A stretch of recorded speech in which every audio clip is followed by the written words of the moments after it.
బజార్. నేను మీ anchor Hasini. Today cinema bazaar film news కి స్వాగతం, సుస్వాగతం. తాజా సినిమా వార్తలు, gossips, box office reports, cinema రివ్యూలు మరియు స్పెషల్ ఇంటర్వ్యూస్ అందించడానికి మేము సిద్ధంగా ఉన్నాం.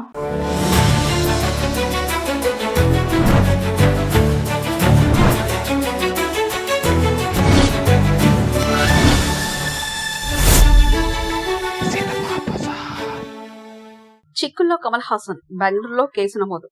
ప్రఖ్యాత నటుడు కమల్ హాసన్ ఇటీవల చేసిన కన్నడ భాష తమిళం నుంచే పుట్టిందనే వ్యాఖ్యలు కర్ణాటకలో తీవ్ర వివాదానికి దారితీసిన సంగతి తెలిసిందే. తన తాజా చిత్రం తగ్ లైఫ్ ఆడియో విడుదల వేడుకల్లో చేసిన ఈ వ్యాఖ్యలు కన్నడిగుల మనోభావాలను దెబ్బతీశాయని కర్ణాటక రక్షణ వేదిక KRA తీవ్రంగా ఖండించింది. ఈ వ్యాఖ్యలపై బెంగళూరులో ఆర్టీ నగర్ పోలీస్ స్టేషన్లో కమల్ పై ఫిర్యాదు చేశారు. దీంతో కొంతమంది కార్యకర్తలు తగ్ లైఫ్ పోస్టర్లు దహనం చేస్తూ నిరసన చేపట్టారు. కొన్ని ప్రాంతాల్లో కమల్ సినిమాలపై నిషేధం విధించాలన్న డిమాండ్లు కూడా వినిపించాయి. ఈ నేపథ్యంలో కమల్ హాసన్ స్పందిస్తూ తన వ్యాఖ్యలపై ఆల్రెడీ సారీ చెప్పారు. తనెవరిని అవమానించాలన్న ఉద్దేశంతో ఆ మాటలు చెప్పలేదని, ప్రేమతో మాట్లాడానన్నారు. భాషల చరిత్ర గురించి చర్చించాల్సింది చరిత్రకారులు, భాషా నిపుణులు అని స్పష్టం చేశారు.